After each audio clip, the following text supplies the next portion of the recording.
Esta fresadora aplana el suelo de la estructura del nuevo centro de formación profesional. Su combustible es la electricidad verde. Pero para Wolfgang Müller, sustentabilidad también significa solo trabajar con subempresas que cumplen con estándares sociales y legales, como el salario mínimo, y que no tienen trabajadores no declarados. Estas empresas son más caras, pero vale la pena. En primer lugar, para ser sinceros, me fijo en las oportunidades. Hemos discutido durante largo tiempo sobre proyectos que nosotros no podemos emprender de modo sostenible. Cada obra es diferente y yo verifico de que cada una podamos sacar una plusvalía. La empresa trabaja ya años con los mismos socios y estos saben qué requisitos les exige su casa matriz. Por ejemplo, tienen que separar los residuos de la construcción, algo que aún no es la norma en Alemania. De esta forma, Wolfgang Müller ahorran gastos de residuos. Al principio es importante, en ocasiones quizás también complicado, llevar al equipo por ese camino, seguir esa línea. Debo decir que nunca me pareció algo complicado, sobre todo cuando funciona y se obtienen los primeros éxitos. Desde 2007, la empresa se dedica a la construcción sostenible. Su departamento de desarrollo se concentra en el llamado Building Information Modeling. Con esto, un edificio es construido virtualmente y luego se torna real. En este proceso ya se puede calcular el material y el tiempo que se va a necesitar y los costos. Así, la empresa ahorra. Pero el gran desafío para Wolfgang Müller es que sostenibilidad y rentabilidad no se deben contradecir. Ahora toda nuestra flota de excavadoras móviles tiene un sistema que las apaga cuando andan en punto muerto. Así ahorramos un 30% del diésel en cada máquina y un 30% del dióxido de carbono. Son pasos importantes. Y es muy económico si logramos ahorrar un 30% del diésel gastado por nuestra flota, que cuenta con más de 100 excavadoras. Hasta ahora, la construcción sostenible y digitalizada no se ve mucho en Alemania. Otros países europeos, como Holanda o Reino Unido, ya están más avanzados en este sector. Pero la empresa Wolfgang Müller está convencida de que esto ya cambiará y que entonces ellos estarán por delante de sus competidores.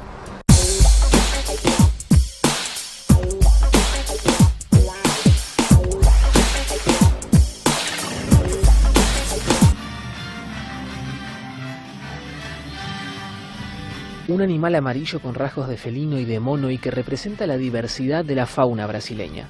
Esta será la mascota de los Juegos Olímpicos de Río 2016. Junto a ella, un muñeco azul con una abundante cabellera con la forma de árbol frondoso y que en este caso representa la diversidad de la flora del país. Será la mascota de los Juegos Paralímpicos.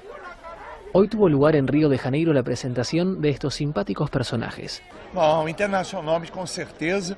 Carlos Nussmann, presidente del comité organizador de los Juegos, asegura que ambas mascotas tendrán una buena aceptación internacional y que su objetivo es destacar los símbolos de Brasil. Tras la presentación, ya solo falta elegirles nombre. El Comité Olímpico Brasileño ha lanzado una votación por internet en la que ofrece 3 posibilidades. Oba y Eva, que son expresiones de alegría, Tiba Tuque y Esquindim, palabras en tupí guaraní alusivas al tono musical, y Vinicius y Tom, en homenaje a los fallecidos músicos Vinicius de Moraes y Tom Jobim.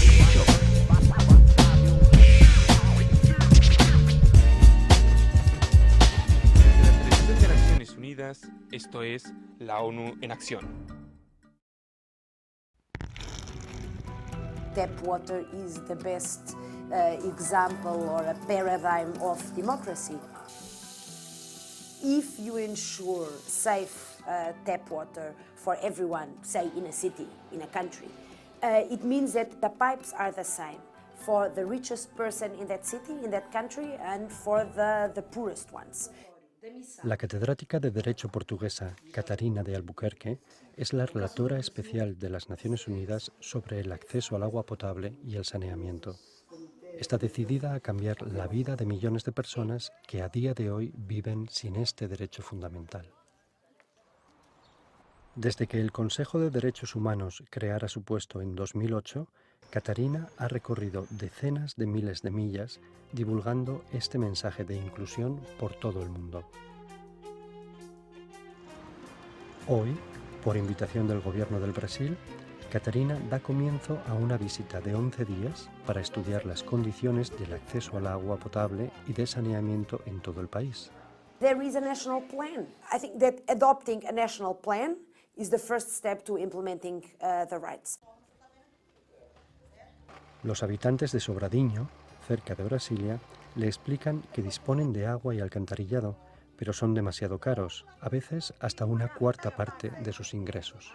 You see how much hope people have in you. Of course, you try to do what you can, but then the success depends on the follow-up that you manage to have after you leave. Aquí, en Río de Janeiro, se están realizando enormes inversiones en instalaciones de agua potable y aguas residuales. Pero para muchos, entre el casi 1,5 millones de habitantes de las favelas, como Abanís Melo, los beneficios todavía no son tangibles.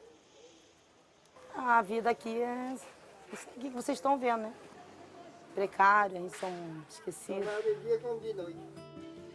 Abanís y su familia obtienen agua de una errática canalización con tubos de PVC que recorre el vecindario.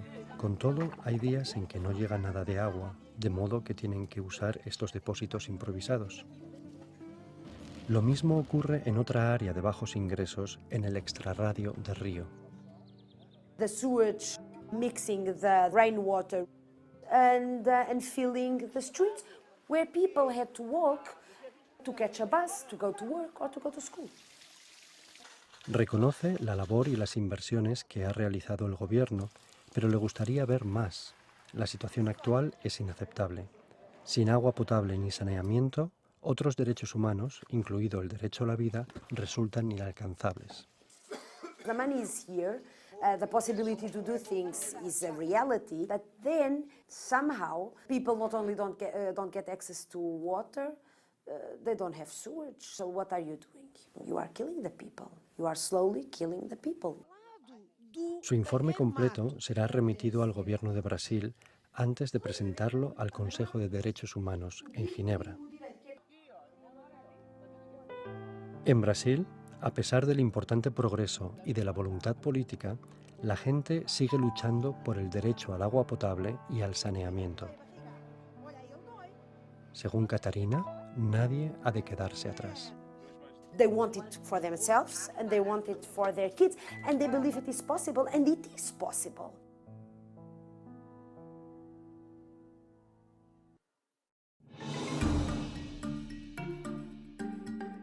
Informe preparado por Andrew Patterson para Naciones Unidas.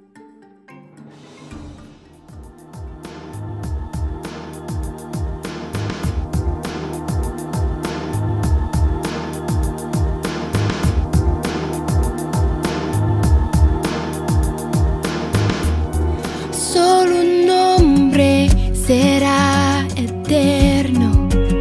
Solo él la era cambió. Solo un rey tiene un himno que por siempre se escuchará.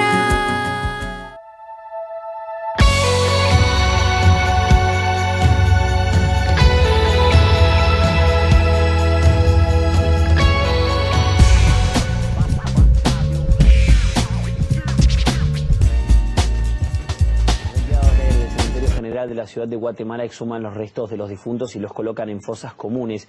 La causa es que muchos familiares no pueden pagar por mantener una tumba, pero en el caso de que puedan, el máximo plazo que brindan los contratos para dejar los cadáveres en la sepultura es de solo 14 años, un hecho que ha investigado nuestro corresponsal Simeón Sendro.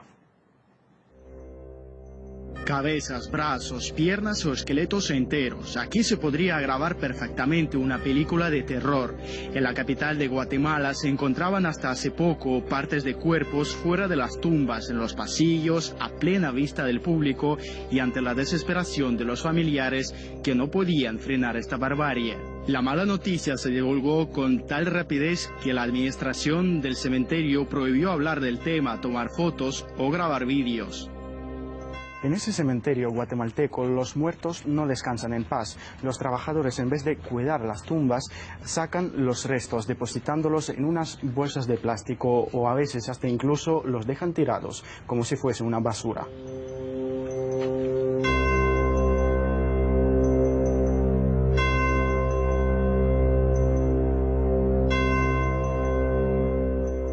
El encargado, el gerente del cementerio, toma repercusiones contra la persona que diga algo a los noticieros, que asevere algo o que simplemente nos muestre algunas pistas para que esto se dé a luz. Bueno, el detalle está que si alguna persona trabajadora del lugar nos cuenta la realidad de esto, es simplemente despedida. Son varios los argumentos con los que la jefatura intenta justificar el traslado de cadáveres, la falta de pago o el término de unos contratos que no se pueden prorrogar. Todo ello hace que el tener una tumba aquí sea un verdadero privilegio. Una vez obtenida la sepultura, las familias tratan de conservarlas para no perder el sitio en el cementerio.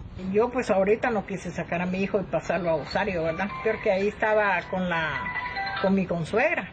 Entonces mi hija me dijo que estuvo bien, que no lo saquemos, porque de repente muere otro de la familia, pues ya está ahí el cupo, el lugar, ¿verdad? Y ya está ahí, ya no tenemos que andar papaloteando, porque cuesta quedar aquí en el cementerio general.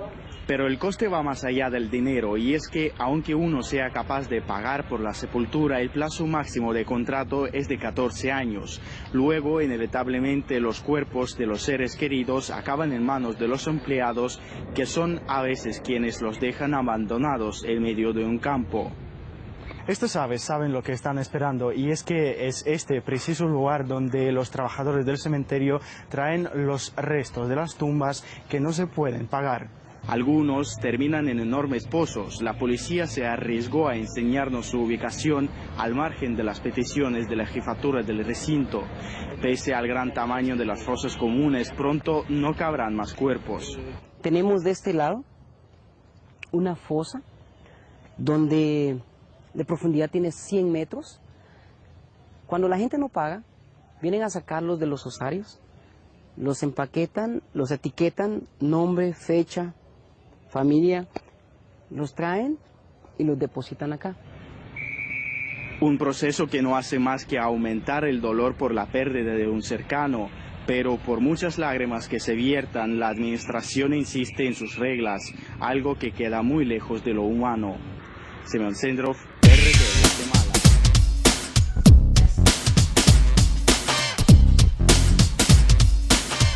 Lo vencí, porque no estuve sola. Hoy, millones de peruanos pueden luchar con esperanza.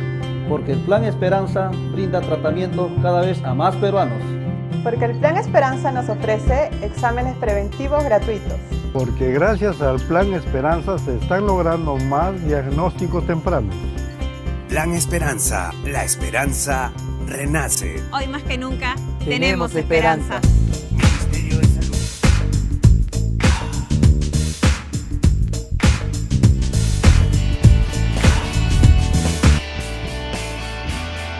No hay duda que el norte chico tiene lo suyo. Estos son los 5 pasos que tienes que seguir para disfrutar de Casma al máximo. Toma nota. Paso 1. ¿Cómo llegar? Sale a las 6 de la mañana rumbo al norte para evitar el tráfico. Primera parada, un buen desayuno. Clásico camino al norte, el restaurante Del Pino. Aquí están los chicharrones más ricos de la zona, aunque yo me quedo con una buena porción de camote frito. Barriga llena, corazón contento. Segunda parada en Huarmey, donde puedes conocer el castillo que sorprendió al mundo entero por sus descubrimientos. Estamos en la única tumba Huari que ha sido encontrada intacta, con 58 mujeres que utilizaban orejeras. Y en Huarmey también tenemos la playa Tuquillo.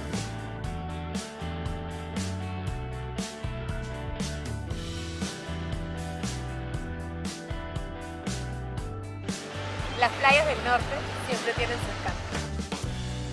Casma queda en el kilómetro 378. Si haces estas paradas, llegarás a la ciudad antes del atardecer. Disfruta el camino. Paso 2. ¿Dónde quedarse? Las faldas quedan del kilómetro 347, minutos antes de llegar a Casma. Aquí tienen cómodas habitaciones, cabañas, zona de camping y lo mejor de todo, atardeceres como estos.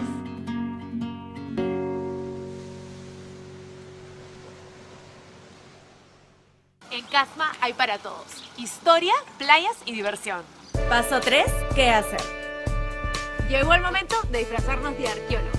Descubre los secretos que guarda Sechín a solo 5 kilómetros de Casma.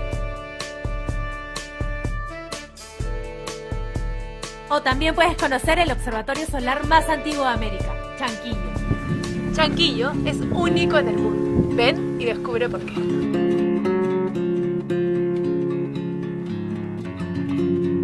Y ahora, adivinen qué nos toca. Un chapuzón. ¿Y qué mejor lugar que Tortugas, la playa más conocida de Casma? ¡Al agua, pato! Aparte de descansar y relajar, aquí hay muchas actividades para elegir. Nosotros nos vamos de pesca. ¿Qué vamos a pescar? Lamentablemente no fue un buen día para la pesca, pero nos regalaron estas conchas que tenemos que preparar sí o sí. Vamos a comer unas conchitas recién salidas del mar. Estas conchitas nos abrieron el apetito, así que... Paso 4, ¿qué comer? Como tortugas, no hay dos, y como Costa Azul, tampoco. Disfruta todo el sabor y los secretos de la comida del norte en este restaurante que lleva muchos años sorprendiendo a todos sus visitantes. Esto va a ir en el arroz con pulpo que vamos a tener después. Lo que se come en Tortugas es de tortuga. Pídete el ceviche que quieras, pero no dejes de probar el arroz con pulpo. Es delicioso.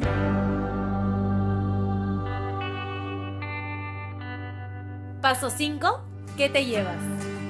De Casma me llevo el asombro de reencontrarme con nuestro pasado, el sabor de los platos deliciosos de la costa y la imagen de paisajes que están listos para ser disfrutados por todos. Pero especialmente me quedo con la sensación de que aún nos queda mucho por conocer del Norte Chico. ¿Y tú, qué planes? Vengan a disfrutar todo lo que el Norte Chico tiene para ofrecer.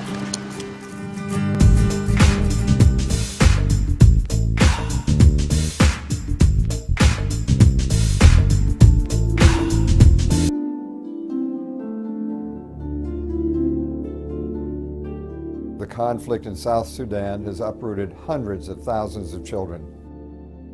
We saw children who would not survive, even after their parents walked for days trying to save them. Nearly 50,000 children under the age of 5 will die from severe malnutrition in South Sudan over this year if we don't act now. 3 years ago in Somalia, we saw the same warning signs that we are seeing today in South Sudan. Eventually, the world did act in Somalia, but it was too late for too many children. Children are not responsible for the tragedy in South Sudan. Children should not have to wait for the world to act to save their lives. We are doing what we can. The United Nations World Food Program and UNICEF are leading rapid response teams with our partners, flying into hard-to-reach areas with food, nutritional treatments, vaccines, support for water and sanitation, to some of the worst affected families. We have the chance to reach even more people if we are given the support we need now. Take action now. Now, before it is too late.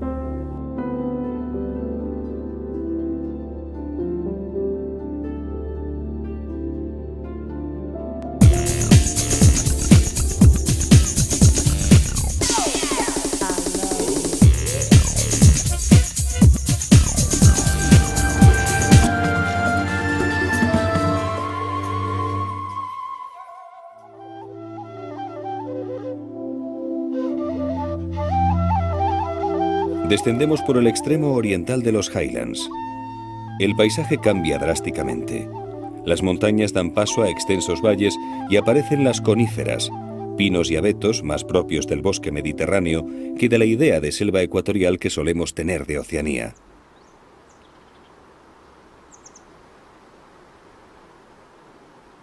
Vamos al encuentro de las momias Enga o Cucucucu, como se suele llamar a este pueblo que vive en la cuenca del río Aseki.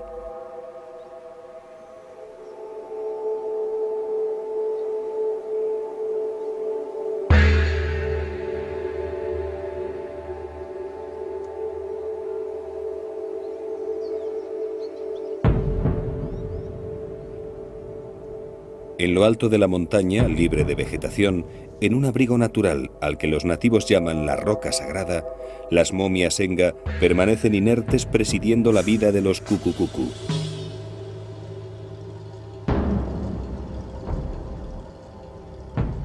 El canibalismo ha sido una práctica habitual de los Cucucucu, de ahí su fama y su leyenda. Se comían a los ladrones y los prisioneros de guerra tras engordarlos durante una temporada. Charles Higginson fue el primer blanco que contactó con ellos en 1907. Los describió como guerreros feroces y antropófagos que con cualquier pretexto iniciaban una guerra con la tribu vecina. A los líderes y a los guerreros que morían en una batalla los momificaban. Ponían el cadáver en posición fetal en la cocina y encendían el fuego para ahumarlo. Cuando empezaba a oler, sus esposas le arrancaban la piel frotándola fuertemente y extraían sus vísceras, que eran ingeridas por los parientes más próximos para adquirir las cualidades del difunto. Después continuaban ahumando el cuerpo durante 4 o 5 meses hasta que la carne quedaba totalmente seca. Entonces lo subían a la roca sagrada y lo colocaban sentado mirando al horizonte o en una especie de canastos de bambú que clavaban en el suelo. En otros pueblos los dejaban colgados en los árboles. Actualmente hay muy pocos Cucucucu que sigan momificando a sus muertos, pero su carácter guerrero sigue patente en sus constantes luchas tribales.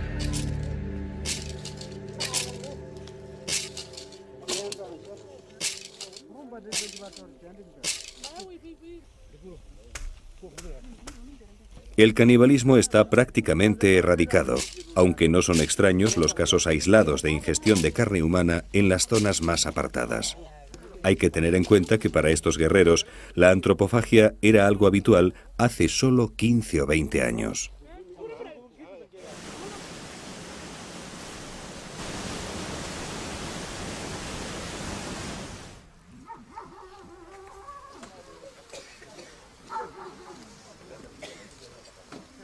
El territorio de los Cucucucu es muy accidentado y cubierto de selva, pero hasta aquí también han llegado los representantes de las sectas más radicales.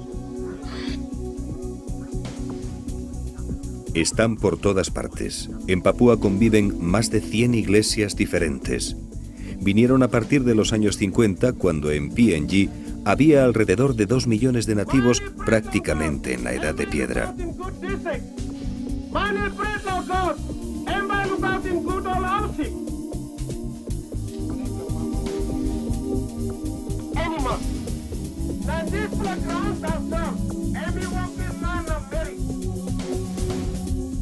Era un bocado suculento.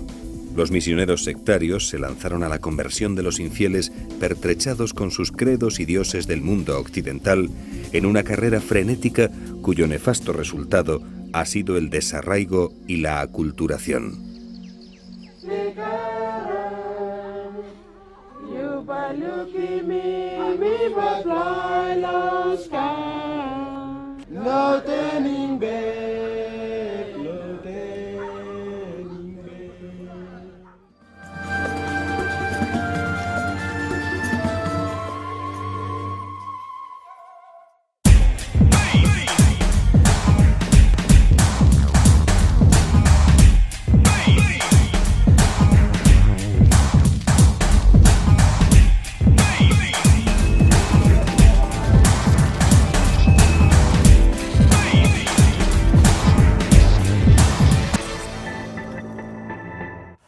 Bienvenidos a Kaiser Report, soy Max Kaiser.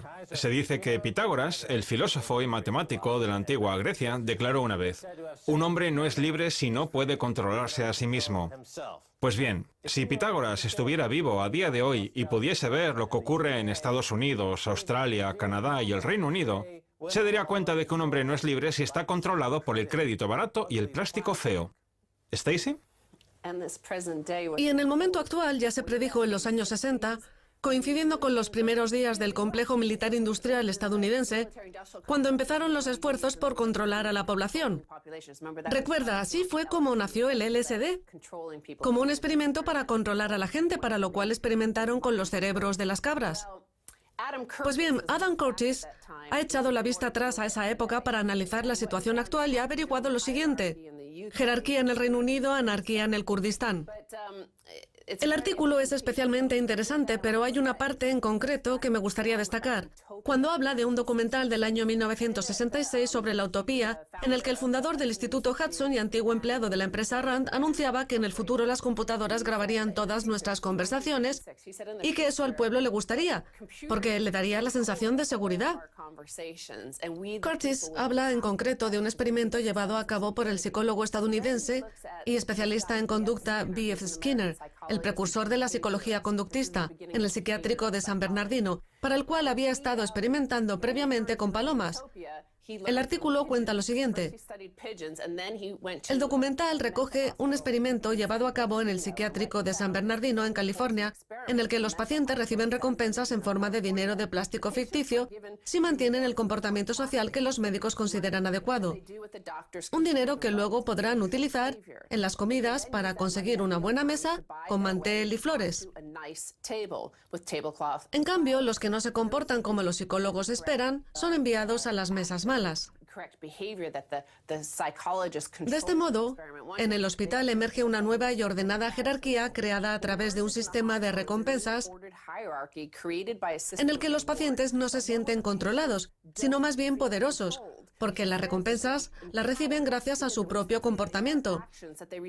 Skinner deja claro en el documental que ese le parece un modelo adecuado sobre cómo gestionar la sociedad del futuro. Sí, los mandamases de la época actual dominan perfectamente el arte de controlar la sociedad dentro de esta dictadura gobernada por cleptócratas, con el argumento propagandístico de que nos están protegiendo de los terroristas. Han conseguido que cuando se le pregunta a la gente, ¿está usted dispuesto a dejar de lado su privacidad a cambio de su seguridad? La gente responda que sí. Pero bajo la superficie de este fraude están las Scooby galletas, la comida para perros y el dinero de plástico. No es que las personas estén dispuestas a dejar de lado su privacidad en beneficio de su seguridad, sino que creen que lo están porque eso tiene un cierto aire ennoblecedor. Y la verdad es que he de reconocer que lo presentan de una forma muy atractiva. Pero lo que la gente de verdad quiere son nuggets de plástico y dinero barato. La gente vende su privacidad a cambio de un par de dólares, básicamente. Cuando hacía mi adolescencia, hacía de tahúr en Times Square. Hacía trucos de magia, pero de vez en cuando también hacía de tahúr. Los turistas europeos venían cargados de dólares y les estafábamos hasta el último centavo. Eso sí, al final siempre les dejábamos ganar 20 dólares y eso hacía que se marcharan con una sonrisa de oreja a oreja porque habían vencido a los tahúres de Times Square. Les habían robado 8.000 dólares, pero como luego habían ganado 20, al final se iban contentos. Así es como piensan los ciudadanos estadounidenses y británicos, a los que los cleptócratas les han robado, destrozado y arruinado la sanidad pública, el sistema de transportes y la educación. Eso sí, luego esos mismos cleptócratas hacen que el precio de la vivienda de esos ciudadanos suba $1 al día y ya está. Ahí tenemos el nugget de plástico, la Scooby galleta. Pero no se trata de una cuestión de seguridad. Porque en la actualidad el mundo es menos seguro que nunca. Los grupos como el Estado Islámico son análogos a JP Morgan, el HSBC o Goldman Sachs. No hay ninguna diferencia entre el Estado Islámico y Barclays.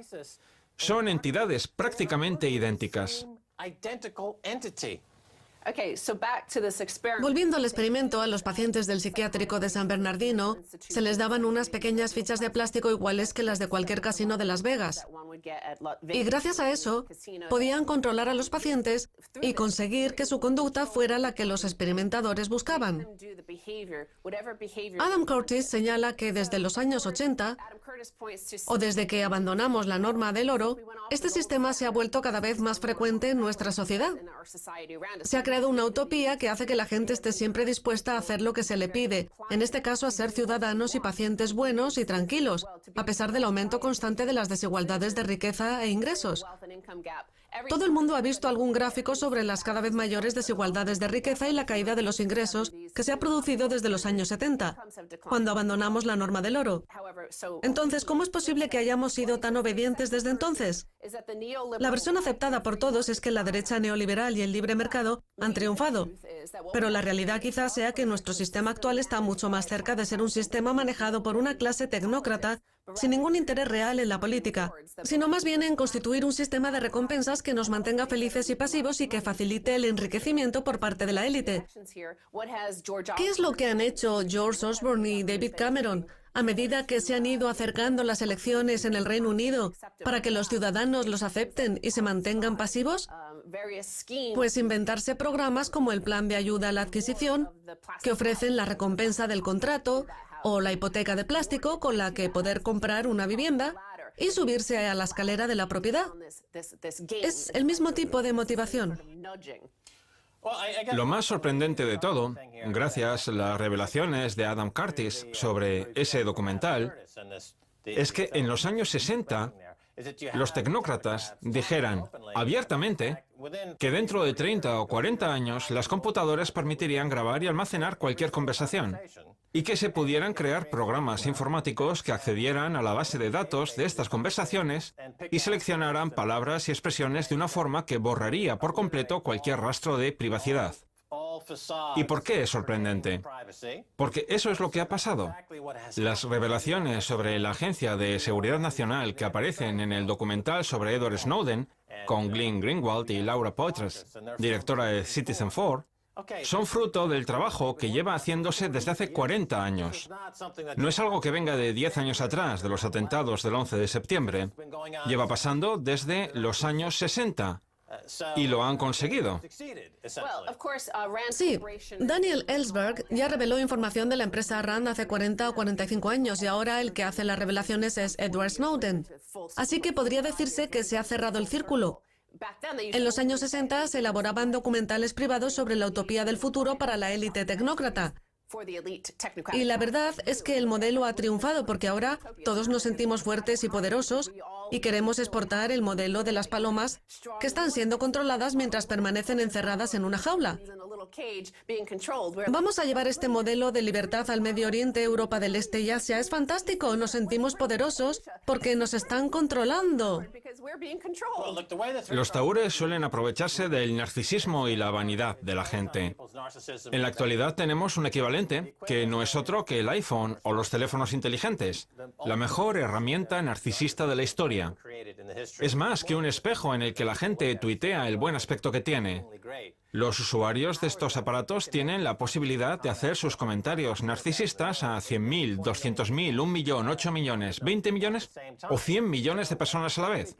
Y al frente de esa prisa acuciante y narcisista por tirar por tierra los derechos humanos están la empresa RAND, la Agencia de Seguridad Nacional y, tal y como ha revelado Wikileaks, Google. Las tres se nos suben al hombro, nos roban el dinero y nos engañan como si fuéramos idiotas. Sí, ahora incluso han sacado una cámara diseñada exclusivamente para hacer autofotos. Como decíamos antes, el trabajo de B.F. Skinner empezó con las palomas, a las que precisamente les encanta pasarse el día mirándose y dándose golpes contra el espejo, como si se sacaran una foto a sí mismas. Este fin de semana he leído que están teniendo que poner carteles en los parques nacionales en los que se recomienda a la gente que no se haga autofotos con osos, porque los osos los van a comer. Si tenemos en la palma de la mano una máquina con cuya potente tecnología podríamos haber viajado hace 25 o 30 años a la Luna, ¿por qué íbamos a preocuparnos por un oso? Exacto, sobre nuestra sociedad actual y sobre cómo nos controlan con las computadoras, el dinero de plástico y el acceso fácil al crédito, Adam Curtis escribe lo siguiente: al igual que ocurre en el psiquiátrico, los ciudadanos recibimos un dinero ficticio en forma de crédito que luego podemos utilizar para obtener recompensas, y eso nos mantiene felices y pasivos. Pero esas mismas tecnologías que nos proporciona el dinero ficticio también pueden emplearse para vigilarnos con todo detalle. Luego esa información se utiliza para empujarnos suavemente hacia las recompensas y las conductas adecuadas, aunque en última instancia se nos puede privar de todos esos premios. Precisamente el concepto de empujar suavemente a la gente es muy habitual en personajes como Cass Sunstein, al que Obama le dio un cargo en su gabinete. Por su parte, en el 2010, el gobierno de coalición del Reino Unido creó el Equipo sobre Estudios Conductuales, que al principio era un organismo público, pero que al final acabó siendo privatizado y que tenía por objeto empujar a los contribuyentes británicos a ciertos comportamientos concretos. Este gobierno ha incorporado la economía conductual a la política, lo que le ha permitido darse cuenta de que la gente toma decisiones incorrectas, que se pueden prever e incluso explotar, porque las personas tienen una predisposición casi genética a adoptar decisiones erróneas desde el punto de vista económico. Para ello les basta con poner a la vista de todos el incentivo, los nuggets de plástico y ya está. No hace falta nada más para conseguir engañar a la gente. Los juegos de los tahúres se han convertido en la política fundamental del gobierno de Estados Unidos. Por eso las criptodivisas son tan importantes, porque le ofrecen a la población la posibilidad de recuperar el control de la economía. El Bitcoin y el Starcoin son escuelas de economía que compiten por la supremacía con todas las demás, como el pensamiento keynesiano o la escuela austriaca. Y la verdad es que a mí la escuela de economía de las criptodivisas me parece la única que ofrece posibilidades reales de liberación para todos aquellos que no desean que los empujen a consumir hasta la muerte. En el caso de Hollywood, podría decirse que su modelo de negocio es el de la masturbación fatal. Nunca había oído eso, la verdad. El caso es que, como dice Adam Curtis, la gente se está sentando en la mesa buena, la mesa con mantel, y todo el mundo está accediendo a la escalera de la propiedad. Pero cada vez resulta más difícil conseguir esas recompensas. Podemos llamarlo, si quieres, masturbación fatal. Claro que es un caso de masturbación fatal. Ahora nos encontramos en el momento decisivo en el que tenemos que optar o bien por una revolución total, como defiende Russell Brand, o bien por votar para conseguir una democracia real, que es lo que opina John Lydon, también conocido como Jotny Rotten. Yo, desde luego, me quedo con el argumento de Russell Brand. Stacy, tenemos que irnos, mi dulce petunia. Voy a empujarte a que me vuelvas a invitar para la segunda parte. Me han empujado. No se pierdan la segunda parte. Volveremos a tener a Stacy. Gracias.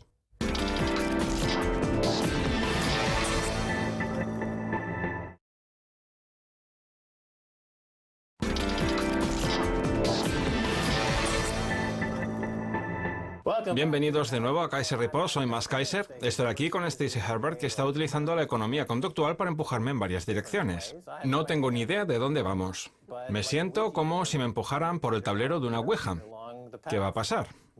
¿Stacy? Bueno, Max, al final de la primera parte hablábamos de la desintegración del empujón cuando el empujón ya no funciona. Pues bien, tras 45 o 50 años de empujones en el Reino Unido, nos encontramos con el siguiente titular. Es hora de hablar claro de nuestra deuda pública. Liam Halligan afirma que el estado de nuestras finanzas públicas debería ser una prioridad para los votantes en las elecciones que se nos avecinan. Precisamente, cuando se acercan las elecciones es cuando se empieza a dar de comer a las palomas. Queremos y esperamos que las palomas nos voten, así que les damos un empujoncito con una pequeña recompensa, como el plan de ayuda a la adquisición, entre otros programas. Los conservadores parecen decididos a unirse a los laboristas a la hora de negarse a hablarle claro al electorado sobre la dimensión real de nuestro bache fiscal. Cuando los conservadores llegaron al poder, la deuda pública era de 811.000 millones de libras. Pues bien, según datos de la semana pasada, la cifra actual se eleva a 1,45 billones, lo que supone un incremento del 80% en solo 5 años. Y aún se espera que crezca mucho más. La deuda pública es una cuestión importante porque requiere pagar intereses regularmente, lo que implica desviar dinero de servicios públicos básicos. Así pues, el costo acumulado de que nos empujen crece de forma exponencial. El hecho de darle a la gente esas recompensas va generando un costo mayor que cada vez resulta más difícil de pagar, lo que hace que los servicios públicos básicos se derrumben. Y eso va a provocar que en la población empiecen a surgir un montón de palomas enfadadas. Sí, como llevamos años diciendo en este programa, las políticas de austeridad del Reino Unido son un engaño, porque las deudas no han dejado de aumentar. Han subido tanto la deuda como el déficit. Y el gasto público, que también podría llamarse gasto de Osborne, ha crecido el 10% o más. Es decir, las políticas económicas que han puesto en marcha son un fracaso absoluto. Tienes razón cuando dices que las baratijas que se les ofrecen a la población para votar a un partido concreto, en este caso a los conservadores, están financiadas con dinero prestado. La deuda del Reino Unido es de aproximadamente 1,6 billones de libras y se encamina rápidamente hacia los 2 billones. Y el pago de los intereses, a pesar de que las tasas de interés están cerca del 0%, asciende a 1.000 millones de libras semanales que la población británica tiene que pagar solo en concepto de intereses. Sí. Para que Osborne pueda arrojar esas baratijas ficticias de plástico con las que empujar al electorado a votar por los conservadores. Los conservadores siempre han querido abrir la economía británica a los intereses de Estados Unidos y de otros países extranjeros. Esta es la razón por la que, como leía este fin de semana, la televisión del Reino Unido se encuentra mayoritariamente en manos de estadounidenses. El país ya no es capaz de producir su propia televisión. Por su parte, la sanidad pública se ha puesto a la venta para que se hagan con ella inversores extranjeros, y todas las instituciones públicas que han financiado los contribuyentes británicos a lo largo de los años están en manos de extranjeros. ¿Y eso por qué? Porque hay que pagar las baratijas que Osborne tira por ahí para empujar a la gente a votar en contra de su propio interés. Han tenido que recurrir al narcisismo y a la vanidad de los ciudadanos para lograr que estos voten en contra de su propio interés, hasta el punto de sacrificar las obligaciones de sus hijos y el concepto de lo público, ya sea un bien público, un servicio público o una riqueza pública, a cambio de recibir gratificaciones económicas inmediatas, que son lo que yo llamo masturbación fatal. Eso es lo que pasa en el Reino Unido, que la gente se masturba hasta morir con ayuda de las baratijas de plástico de Osborne. Y a pesar de ello, la población se siente extremadamente poderosa, al igual que sucedía en el experimento que realizó B.F. Skinner en un psiquiátrico, donde los pacientes sentían que sus acciones eran las que les habían llevado por ese camino y que la recompensa era consecuencia de su comportamiento, no de las baratijas de plástico fatales que reparte por ahí George Osborne. En su artículo, Liam Halligan menciona que el pago de los intereses de la deuda asciende a 1.000 millones de libras, por encima incluso del presupuesto de defensa. Así pues, si tenemos en cuenta que el Reino Unido tiene varias guerras abiertas por todo el mundo, eso te da una idea del costo que supone toda esa deuda, incluso en este entorno de intereses bajos. A continuación, Liam Halligan se dirige a la población y se pregunta, ¿por qué pedimos prestado tanto dinero? Con eso lo único que logramos es trasladar todo ese despilfarro a nuestros hijos y nietos, que incluso sin la carga de nuestras deudas, tendrán que vivir en un mundo mucho más competitivo. El hecho de permitir que la deuda pública suba no es solo una mala política económica, sino además una actitud éticamente deleznable. Eso lo dice Liam porque quizá no sea una de esas palomas del experimento de B.F. Skinner, o en este caso de George Osborne, y es capaz de mirar desde fuera. Pero en cambio, los pacientes del hospital de San Bernardino se sienten tan poderosos y seguros de sí mismos que no hacen más que sacarse autofotos y decir, mira qué bien salgo, quiero exportarlo al mundo y que todos sean como yo. Y eso a pesar del acuciante incremento de la deuda y del negro futuro que nos espera. Mira, la gratificación instantánea puede significar la muerte de cualquier economía. Eso es lo que puede ocurrir si todos los miembros de la sociedad se empeñan en gratificarse inmediatamente a sí mismos. El objetivo de tener grandes instituciones públicas como la iglesia, la educación, los hospitales o los grandes sistemas de transporte es que la gente piense a largo plazo, más allá de la autofoto del momento. Podrían pensar algo así como, dentro de 20 años me gustaría ser un respetado profesor universitario que transmita disciplina y conocimientos a la generación venidera. Pero ya no hay nadie que piense así. La mentalidad es más bien, estoy en un juego virtual en línea y me faltan 2 puntos para poder recibir la baratija de la máquina de la deuda de Osborne. Esa es la forma de pensar que tienen los profesores universitarios de hoy, los teólogos. De hecho, lo que tienen en sus mentes los teólogos del Reino Unido e Irlanda no es que pueda llamarse precisamente espiritualidad. Los políticos y los periodistas de la BBC. Vaya pozo negro más asqueroso. La gratificación instantánea está acabando con la fibra moral del Reino Unido. Y la masturbación fatal está haciendo que toda la población... Ya es suficiente, creo que ya nos hemos enterado. Antes, las personas mayores enseñaban a sus nietos y tataranietos el álbum de fotos de sus vidas, las personas a las que habían conocido y los lugares que habían visitado. Pero ahora en ese álbum no va a haber más que autofotos. La abuela no se juntó con ningún otro ser humano de la Tierra. Todo será un puñado de autofotos. Una vez leí una noticia bastante triste que hablaba de una persona que, mientras repasaba las fotos de su infancia, se lamentaba de que en casi todas saliera ella, mientras que de sus padres había muy pocas. Cuando uno envejece, le gusta ver más allá de su propia visión miope de niño pequeño, pero entonces ya no tiene remedio. Esas imágenes no se pueden recuperar. De nuevo, se trata de un problema de narcisismo, en este caso elevado a la enésima potencia, de una caída hacia el profundo agujero del autoenaltecimiento. Nuestra diversión nos acabará conduciendo a la muerte.